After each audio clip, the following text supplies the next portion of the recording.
Hello students, आज हम लोग चैप्टर 11 का जो है बायोटेक्नोलॉजी प्रिंसिपल एंड प्रोसेस में पढ़ेंगे। किसके बारे में कि पिछले क्लास में जो पढ़े थे वो वीडियो रेगुलर ज़रूर देखिएगा, क्योंकि बायोटेक्नोलॉजी का आपको 2 वीडियो अपलोडेड कर चुके हैं। तो पहले वो वीडियो देखिएगा, तब ये तीसरा वीडियो आज जो होगा ये इसको देखिएगा, तभी समझ में आएगा। क्योंकि जब पीछे वाला नहीं पढ़ते हैं आप लोग तो डायरेक्ट अगर वीडियो क्लिक करके ये पढ़ लेते हैं तो समझ में कहते हैं कि नहीं आता है कभी कभी, तो वो दिक्कतें होती है। तो आप जो है ना सीरीज़ में पढ़िएगा तो आपका एकदम साफ़ सुथरे में लिखा हुआ रहता है। बायोटेक्नोलॉजी चैप्टर 11 12th क्लास के लिए लिखा हुआ 12th क्लास बायोटेक्नोलॉजी, ठीक है, डे 1, उसके बाद बायोटेक्नोलॉजी का डे 2, उसके बाद बायोटेक्नोलॉजी का डे 3, डे 4, डे 5। इस तरह से जो है क्लासेस आप लोग को अपलोडेड किया जाता है और इसको बेहतरीन तरीके से पढ़ते चले जाइए, ठीक है। और रही बात इसके नोट्स की, तो वो नोट्स आपको ग्रुप में अवेलेबल हो जाएगा। कुछ कल से आप लोग का ग्रुप में अवेलेबल हो जाएगा इसके सारे नोट्स, सारे पीडीएफ्स, ठीक है। जितना आपको डिटेल्स में समझाया जाता है, फिगर वगैरह, और कभी कभी तो यहाँ जो बोल देते हैं समझिए वही उतना ही लिखाते हैं हम, ज़्यादा लैंग्वेज नहीं है, जितना बोलते हैं उतना ही लैंग्वेज लिखाते हैं। तो चलते हैं हम क्लास 12th का चैप्टर 11, जिसका नाम है क्या, बायोटेक्नोलॉजी प्रिंसिपल एंड प्रोसेस। तो प्रिंसिपल पढ़ लिए थे, प्रोसेस में ही अटके हुए हैं। तो एक प्रोसेस है कि डीएनए को आइसोलेट करने का प्रोसेस। डीएनए को आइसोलेट यानी डीएनए का पृथक्करण करना, मतलब डीएनए को अलग करना, समझ गए। डीएनए को अलग करना और उसके बाद उसको साइज के आधार पर व्यवस्थित करना। तो जानते हैं इसके लिए विभिन्न प्रकार के एंजाइम्स और मैकेनिज्म की ज़रूरत है। तो इसके लिए हम लोग क्या पढ़ते हैं, इसके लिए हम लोग पढ़ेंगे आइसोलेशन ऑफ डीएनए, या डायरेक्ट हेडिंग दे सकते हैं आप लोग क्या, जेल इलेक्ट्रोफोरोसिस। क्या पढ़ते हैं हम लोग, जेल इलेक्ट्रोफोरोसिस। थोड़ा सा ये 12th क्लास है, कोई पीजी और ग्रेजुएशन नहीं है जो हम लोग लार्ज स्केप में इसको पढ़ेंगे। हम लोग सिंपल वे में पढ़ेंगे। कभी कभी 2 मार्क्स में इसको जेल इलेक्ट्रोफोरोसिस के बारे में क्वेश्चंस पूछे जाते हैं। आखिर जेल इलेक्ट्रोफोरोसिस होता क्या है, वर्ड ही लिखा हुआ है जेल, ध्यान से देखिए क्या लिखा हुआ है, जेल मतलब बाल में जेल लगाने वाला जेल नहीं, जेल लगाने वाला बाल करिया करने वाला जेल नहीं, ठीक है ना। जेल होता है उसी प्रकार का होता है, लिक्विड ही पदार्थ होता है। लेकिन ये जेल जो हम यहाँ पे प्रयोग करेंगे इलेक्ट्रॉन के बीच में, उसको जेल को प्रयोग करेंगे इसलिए ताकि हम डीएनए को साइज के आधार पर व्यवस्थित कर सके, अरेंज कर सकें, ठीक है ना। तो उसके लिए हम लोग क्या करते हैं, सबसे पहले तो हम एक प्लेट लेते हैं, ठीक है। क्या लेते हैं, एक प्लेट ले लिए। अब इस प्लेट के दोनों साइड में 2 इलेक्ट्रोड्स ले लेते हैं। क्या ले लेते हैं, 2 इलेक्ट्रोड्स, ठीक है। एक साइड में अगर निगेटिव ले लेते हैं तो एक साइड पॉजिटिव लेना पड़ेगा। मान लेते हैं ये पॉजिटिव ले लिया, ठीक है, ये पॉजिटिव चार्ज। आप जानते हैं पॉजिटिव चार्ज को हम लोग क्या कहते हैं, एनोड। क्या कहते हैं, एनोड। और निगेटिव चार्ज को हम लोग कहते हैं क्या, कैथोड। क्या कहते हैं, कैथोड। ध्यान दीजिए, निगेटिव चार्ज को कैथोड और पॉजिटिव चार्ज को एनोड, ठीक है। अब इन दोनों इलेक्ट्रोड्स को यहाँ से तार खींच करके किसी के जरिए यहाँ हम जोड़ देते हैं। अगर जोड़ देते हैं, सपोज दैट किसी भी मीडियम में हम जोड़ देते हैं इसको, जो भी मीडियम ले लीजिए आप, ठीक है। यहाँ मोटर अगर लीजिएगा तो मान लीजिए मोटर रख दिए हैं, मोटर। अब इस मोटर से इलेक्ट्रॉन प्रवाह करा रहे हैं और ये पूरा एक बॉक्स में रखा हुआ है और इस पर डाल देते हैं हम लोग क्या, एगारो जेल। क्या डाल देते हैं, एगारो जेल, ठीक है। एगारो जेल डालने के बाद हम क्या डालते हैं इस पर, एगारो जेल। एगारो जेल कैसा होता है, एकदम पूरा लिक्विड टाइप का। कैसा होता है, लिक्विड जेल। कौन सा जेल, एगारो जेल, ठीक है। और भी प्रकार के जेल का प्रयोग कर सकते हैं, लेकिन एगारो जेल सबसे मोस्ट इफेक्टिव जेल होता है। और भी तरह के जेल हैं जैसे जिलेडियम से भी ये सब शैवाल से निकलते हैं, इसीलिए हम लोग इस एगारो जेल का प्रयोग करते हैं। एकदम गोंद के जैसा होता है, एगारोज जेल, क्या प्रयोग करते हैं? Agarose jail. एगारोज जेल प्रयोग करने के बाद इस पर हम डाल देते हैं बहुत सारे डीएनए खंडों को। अब जैसे बहुत सारे डीएनए खंडों को डालते हैं तो बहुत सारे डीएनए खंड डालने के बाद जिधर डीएनए, चूँकि आप जानते हैं कि डीएनए के नाइट्रोजन बेस में हम लोग जानते हैं कि इसमें phosphate plus nitrogen plus pentose sugar होता है, पेंटोस शुगर होता है। तो फॉस्फेट निगेटिवली चार्ज होता है, डीएनए का फॉस्फेट क्या होता है? Negatively charge. तो डीएनए यदि निगेटिव होता है तो वो निगेटिव किधर जाएगा? पॉजिटिव की ओर। जितना छोटा छोटा होगा वो धीरे धीरे पहुंच जाएगा किधर? पॉजिटिव की ओर। पॉजिटिव, ये निगेटिव है तो किधर पहुंच जाएगा? पॉजिटिव की ओर। और जो बड़ा बड़ा रहेगा वो एकदम स्लो मोशन करेगा, इसीलिए वो रह जाएगा किधर? निगेटिव की ओर। तो देखिए ध्यान से क्या हो जाएगा, ये धीरे धीरे छोटा वाला डीएनए धीरे धीरे मूव करके चला गया किधर? पॉजिटिव चार्ज की ओर। और जो बड़ा वाला रहा वो बड़ा वाला किधर रह गया? बड़ा वाला रह गया आपका किधर? कैथोड की ओर। ठीक है। अब ऐसे ही साइज के आधार पर, क्या साइज के आधार पर हम अगर इसको अरेंज कर लिए तो हम इसको बोले क्या? तब हम इसको बोले क्या? Gel electrophoresis. और ये पूरा एक सिस्टम में बंधा हुआ रहता है जिसमें कैथोड और एनोड दोनों साइड ये निगेटिवली चार्ज और वो पॉजिटिवली चार्ज। अब डीएनए में निगेटिवली होने के कारण से, डीएनए निगेटिव होने के कारण से जो छोटा छोटा खंड है वो जल्दी से खींचा जाता है किधर? पॉजिटिव चार्ज की ओर, एनोड की ओर। और जो बड़ा बड़ा खंड होता है वो स्लो मोशन में रहते हैं, इसीलिए वो निगेटिव चार्ज की ओर ही रह जाते हैं। और इस प्रकार से धीरे धीरे अरेंज हो जाता है। इसके अंदर पूरा लिक्विड भरा रहता है। वो लिक्विड है एकदम टेस्ट ट्यूब से या कोई भी जो डब्बे में आया है उसी से आप निकाल करके या कोई इंजेक्शन से भी निकाल करके, ये एक बर्तन है जिसको हम लोग कहते हैं क्या? एगारोज ये electrophoresis plate. Gel electrophoresis, gel electrophoresis plate. कौन सा प्लेट कहते हैं? Gel electrophoresis plate. और इस पर जो डाले हैं वो क्या है? DNA fragment. क्या है वो? DNA fragment. ठीक है। अब ऐसे डीएनए फ्रेगमेंट को हम लोग क्या करते हैं? साइज के आधार पर व्यवस्थित कर लेते हैं। लेकिन सबसे पहले करते क्या है? शुरू से मेथड समझिए। सबसे पहले ये बड़ा बड़ा डीएनए है जो आप लोग को कई बार ऐसे समझा चुके हैं पिछले वीडियो में। तो सबसे पहले हम इस डीएनए को कट करते हैं। तो कैसे काटते हैं? हम सो घर से लेके जाते हैं कैंची, बड़ा वाला कैंची, कपड़ा काटने वाला, और काट देते हैं डीएनए को हमारे देश के भी। अब कैंची से हमको डीएनए ही नहीं दिखेगा अपने आंखों से, तो कैंची से कैसे काटेंगे? तो इसको काटने के लिए हम एक एंजाइम का प्रयोग करते हैं, जिस एंजाइम को हम लोग कहते हैं क्या? Restriction enzyme. कौन सा एंजाइम? Restriction enzyme. बताए थे कल या बताए थे पिछले वीडियो में कि रेस्ट्रिक्शन एंजाइम के माध्यम से डीएनए को छोटे छोटे टुकड़ों में क्या किया जाता है? कट किया जाता है। अब ये काटने का प्रोसेस तो हम अपने से नहीं कर सकते हैं कि काट दें ऐसे से, तो हम बराबर हिस्सा नाप के काटेंगे, 2 सेंटीमीटर 1 सेंटीमीटर, ऐसा नहीं है। ये नेचुरली तरीके से आप जैसे उस बर्तन में आप रेस्ट्रिक्शन एंजाइम दे दीजिएगा और उसमें बहुत डीएनए है तो अपने आप धीरे धीरे वो छोटे छोटे टुकड़ों में क्या हो जाएगा? टूट जाएगा और कट जाएगा, टूट जाएगा और कट जाएगा। अब अपने आप टूट जाएगा तो कुछ बड़ा टूटेगा, कुछ छोटा टूटेगा, कुछ बड़ा टूटेगा, कुछ छोटा टूटेगा। अब बड़ा छोटा टूटेगा तो इसको हम लोग क्या करेंगे? इसको हम साइज के आधार पर जब तक अरेंज नहीं करेंगे तब तक डीएनए को हम प्राप्त नहीं कर सकते हैं। अब इसका प्रयोग जो है अलग तरीके से डीएनए फिंगरप्रिंट में भी किया जाता है। ठीक है।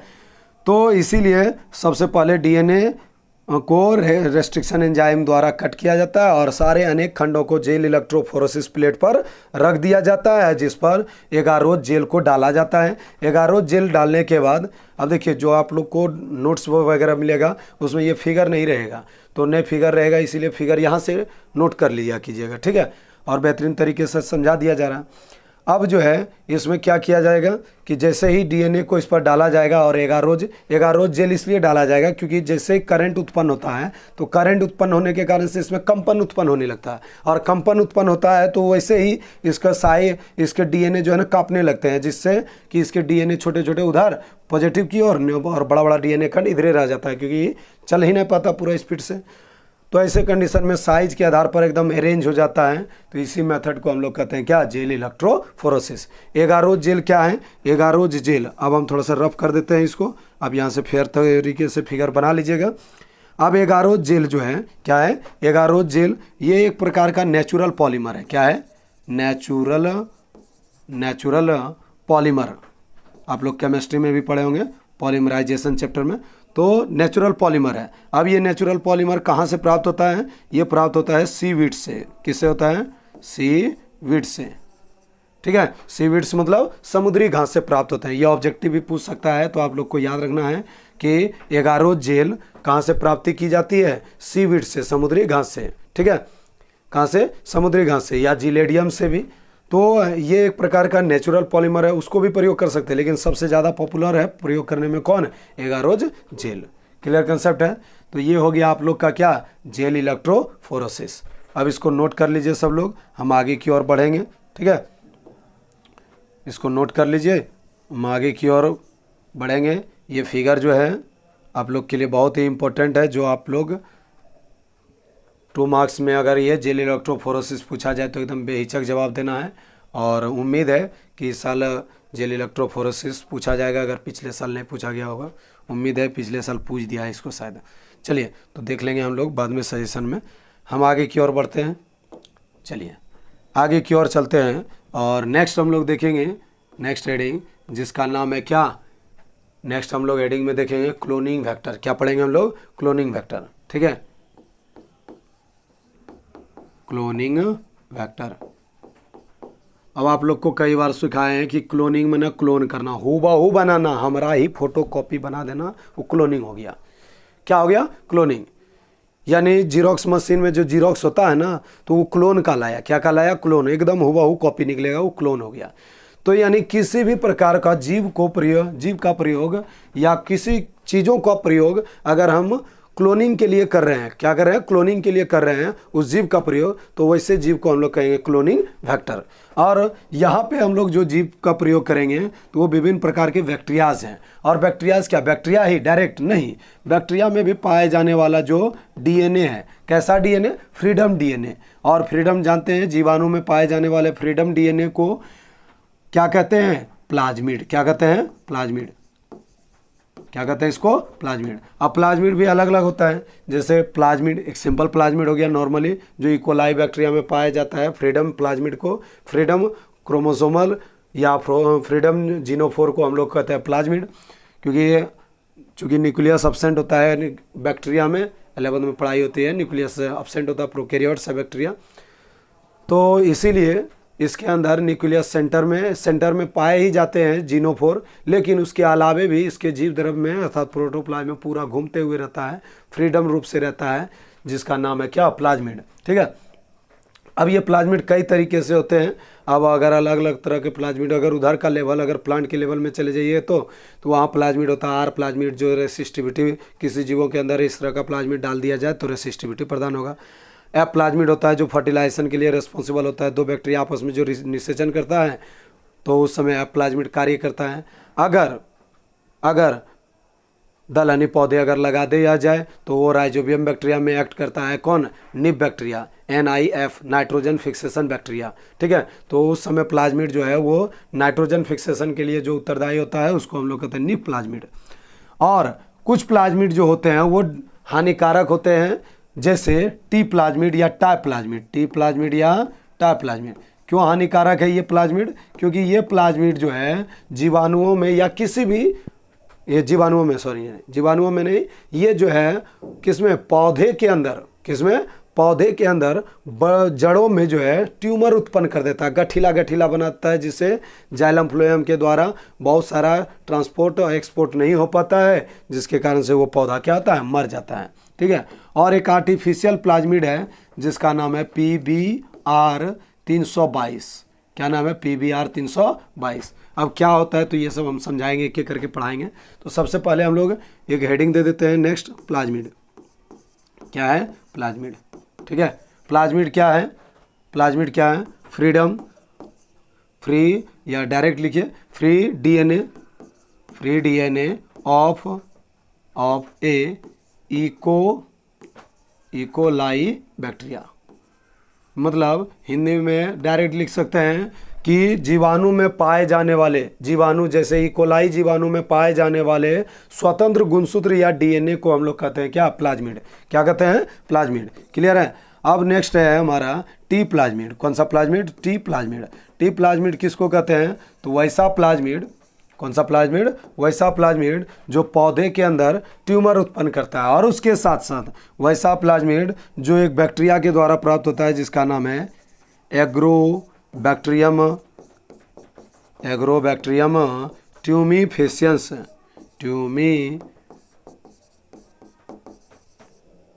ट्यूमीफेसियंस। क्या नाम है इसका? Agrobacterium tumefaciens. अब ये वैज्ञानिक नाम है तो इसको अंडरलाइन जरूर कीजिएगा आप लोग, ठीक है।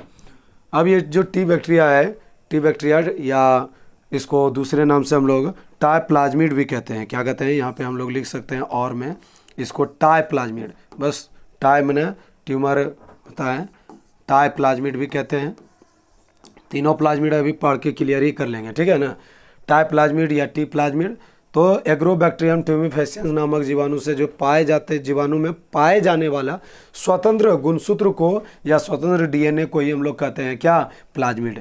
क्या कहते हैं? Plasmid.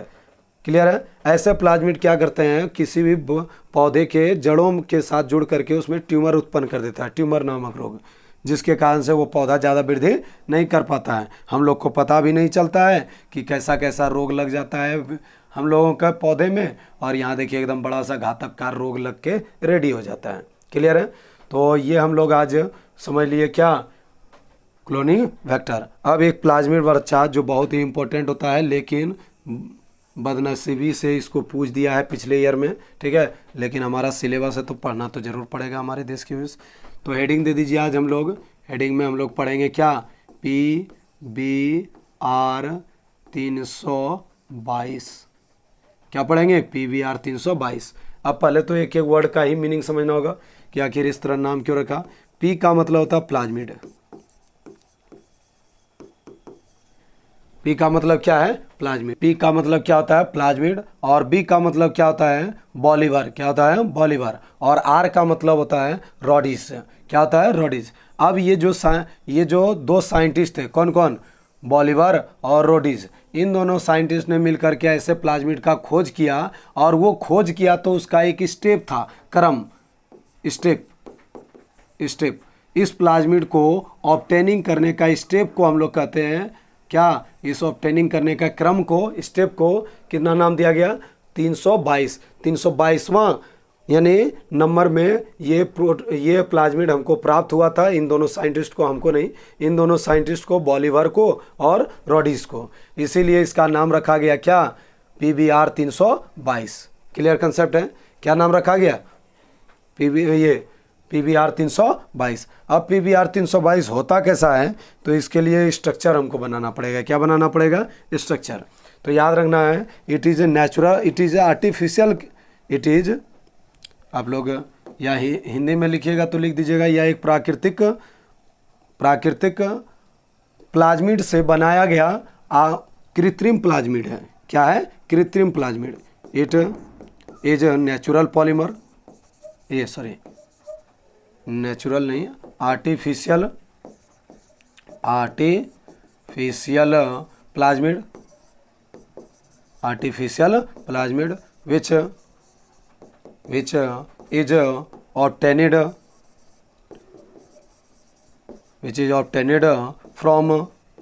is obtained from natural plasmid। ये किसी नेचुरल प्लाज्मिड से क्या किया गया है? प्राप्त किया गया है, और प्राप्ति के क्रम को हम लोग कहते हैं 322। ठीक है, तो इसमें तीनों वर्ड, सब वर्ड का मीनिंग समझ गए। पी का मतलब क्या? प्लाज्मिड। बी का मतलब बॉलीवर, साइंटिस्ट जो नाम है। और आर का मतलब रोडिस, जो साइंटिस्ट का नाम है। ठीक है, रोडिस। और 322 जो है, 322वें नंबर में ये प्लाज्मिड प्राप्त हुआ था, उसके स्टेप का नाम है। ठीक है, और ये एक प्रकार का कृत्रिम प्लाज्मिड है जो प्राकृतिक प्लाज्मिड से ही बनाया गया है। ठीक है, इस तरह के कई तरह के प्लाज्मिड बहुत सारे बनाए जाते हैं। अब हम लोग जो आगे पढ़ेंगे तो इसका स्ट्रक्चर पढ़ेंगे कि PBR 322 किस तरह के स्ट्रक्चर होते हैं और इसमें कितने संरचनाएं पाए जाते हैं। चलिए तो देखते हैं हम लोग PBR 322 का फिगर। देखिए, PBR 322 में अलग अलग स्थान पाए जाते हैं, और बहुत सारे स्थान पर अलग अलग आपको मिलेंगे क्या? अलग अलग मिलेंगे एंटीबायोटिक्स, जैसे आपको एम्फिसिलिन, ठीक है, इधर मिलेगा टेट्रासिलिन, ठीक है। अब देखिए इसमें होता क्या क्या है संरचना, मुख्य रूप से फिगर किसका है, ये चीज़ आपको याद रखनी है, ठीक है। फिगर किसका है, ये फिगर हो गया PBr 322, PBr 322 का, ठीक है। किसका फिगर है ये, PBr 322 का। इसमें क्या है कि सबसे ऊपरी स्थान पे जो ब्लू कलर का दिख रहा है, इस पर पहला एंजाइम जो है वो है क्या, HindII एंजाइम, कैल फर्स्ट, ठीक है, eco R1, PVU first enzyme, और उसके बाद यहाँ ओरिजिन ऑफ रेप्लिकेशन, यहाँ से रेप्लिकेशन शुरू होता है, ठीक है। रॉप रेप्लिकेशन शुरू हो करके यहाँ सेलेक्ट होता है, और यहाँ पे एंजाइम पाए जाते हैं PVU सेकेंड, और यहाँ सिलेक्टेबल मार्कर पे विभिन्न प्रकार के एंटीबायोटिक्स पाए जाते हैं, जैसे एम्फिसिलिन, टेट्रासिलिन, क्लोराम्फेनिकॉल, ये सब पाए जाते हैं। और यहीं पे एक और एंजाइम पाए जाते हैं जिसको हम लोग कहते हैं बाम हिंद फर्स्ट एंजाइम। तो ये तो पूछ चुका है इस बार, तो ज़्यादा दिमाग में इसको सीरियस लेकर के नहीं बैठना है, लेकिन हाँ पढ़ाई कर लेनी है तो बहुत अच्छी बात होगी कि आपको नॉलेज रहेगा कि ये इस तरह का PBr 322 भी एक प्लाज्मिड था, जो प्लाज्मिड जो है ये बॉलीवर और रॉडिस साइंटिस्ट ने खोज किया था। और ऐसे इसके अंदर विभिन्न प्रकार का, चूँकि आर्टिफिशियल है तो तरह तरह के DNA का मिक्स किया गया है, तरह तरह के प्लाज्मिड इसमें मिक्स है, इसीलिए इसमें तरह तरह के एंजाइम्स मिलेंगे।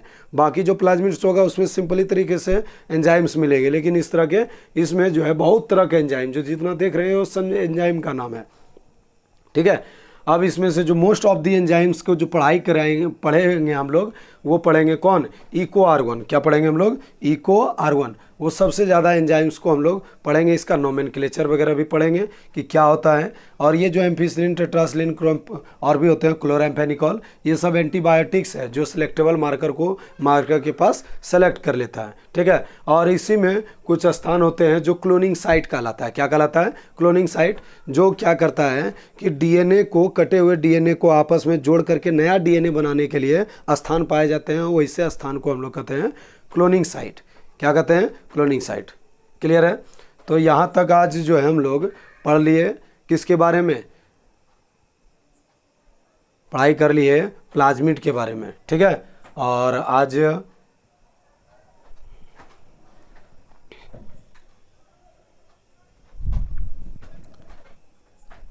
तो यहाँ तक पढ़ लिए हम लोग किसके बारे में, प्लाज्मिड के बारे में। आगे की ओर बढ़ते हैं तो इसको हम लोग स्किप करते हैं। देखिए सब लोग, आप लोग समझ गए, हिंदी में बस वैसे ही लिखना है कि यह एक प्रकार का जो है क्या है, कृत्रिम प्लाज्मिड है जो प्राकृतिक प्लाज्मिड से बनाया गया है। इसमें विभिन्न प्रकार के संरचनाएं पाए जाते हैं। पहला है ओरिजिन ऑफ रेप्लिकेशन, जहाँ से रेप्लिकेशन प्लाज्मिड में ही रेप्लिकेशन शुरू होता है, ठीक है। अर्थात प्लाज्मिड में रेप्लिकेशन शुरू होने का मतलब क्या है, सेम उसी प्रकार का प्लाज्मिड नया बनना, ठीक है। दूसरा रहता है सिलेक्टेबल मार्कर, जहाँ पे विभिन्न प्रकार के एम्फिसिलिन, टेट्रासिलिन, क्लोराम्फेनिकॉल, इस तरह के विभिन्न प्रकार के एंटीबायोटिक्स पाए जाते हैं, ठीक है। और नेक्स्ट होता है तीसरा इसमें स्ट्रक्चर में देखा जाता है क्या, क्लोनिंग साइट, जहाँ पर ये नए DNA को या खंडित DNA को आपस में, या नए खंडित प्लाज्मिड को आपस में जोड़ करके और नए प्लाज्मिड्स का निर्माण करता है, नए तरीके का हाइब्रिड प्लाज्मिड। तो ऐसे कंडीशन में इसको कहते हैं हम लोग क्या, PBr 322 प्लाज्मिड, या उसको कहते हैं क्लोनिंग साइट।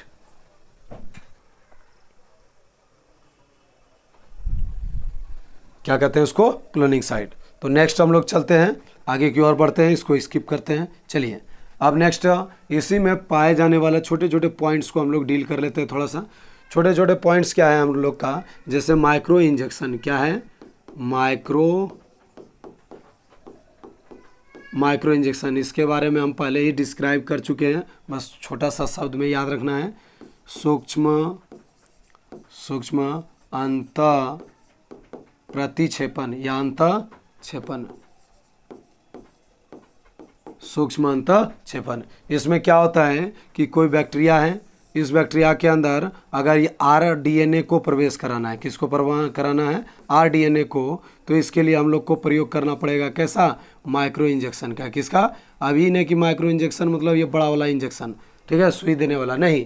वो माइक्रो इंजेक्शन जो है वो एक मशीन होता है जिसमें कि उसी मशीन के अंदर ये डीएनए को लिया जाता है, डीएनए को, और उसी इंजेक्शन के माध्यम से हर एक बैक्टीरिया में प्रवेश करा दिया जाता है। और उसके बाद जैसे ये प्रवेश कराया जाता है किसमें, ई कोलाई बैक्टीरिया में, ठीक है, एस्चेरेसिया कोलाई, पूरा नाम बताएंगे, इसका क्लासिफिकेशन भी बताएंगे। अब ऐसे बैक्टीरिया जितना बार ये अलग अलग डिवाइड होते चला जाएगा उतना नया नया आरडीएनए बनाते चला जाएगा, और ये एंट्री जो करता है उसी मेथड को हम लोग कहते हैं क्या, माइक्रो इंजेक्शन। अब अगर इससे इंजेक्शन नहीं कराएंगे तो एक और दूसरा है जो टंगस्टन या गोल्ड का बना हुआ एक धातु से बना हुआ रहता है स्प्रिंग नुमा, उसको हम लोग कहते हैं बायोलिस्टिक्स। क्या कहते हैं, छोटा छोटा पॉइंट, ये सिर्फ वर्ड समझने के लिए है, बायोलिस्टिक्स, या इसी को दूसरे नाम से हम लोग कहते हैं जीन गन। क्या कहते हैं, जीन गन। क्या कहते हैं इसको, जीन गन। इसका प्रयोग इसी के दौरान में किया जाता है, पीसीआर के दौरान या डीएनए टेक्नोलॉजी के दौरान। अगर किसी भी वेक्टर डीएनए को ले लिया है या आरडीएनए तैयार कर लिया और इस आरडीएनए के अलग अलग कॉपीज बनाने हैं, तब इसको किसी भी होस्ट बॉडी में, किसमें, होस्ट बॉडी में क्या किया जाएगा, इसको इंटर्ड करा दिया जाएगा। होस्ट बॉडी जैसे ही, होस्ट बॉडी तो सबसे कॉमन प्रयोगशाला में है, इसमें क्या है, इकोलाई। क्या है, इकोलाई। इसमें जब प्रवेश करा दिया जाता है तो इससे क्या होते हैं कि इसके डीएनए की संख्या बढ़ते चले जाते हैं, और बढ़ते बढ़ते धीरे धीरे इसका इतना ज़्यादा अत्यधिक संख्या में बढ़ जाता है जिससे कि हमारा डीएनए जो चाहिए था, जितना पूर्ति होनी चाहिए था, वो पूर्ति हो जाते हैं। इसीलिए इन सबों का प्रयोग किया जाता है।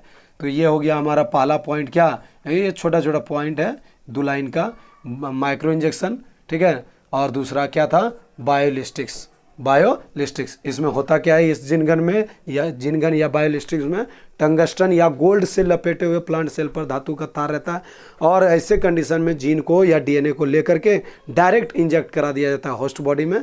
तो इसीलिए इसको हम लोग नाम दिए क्या, बायोलिस्टिक्स या जीन गन।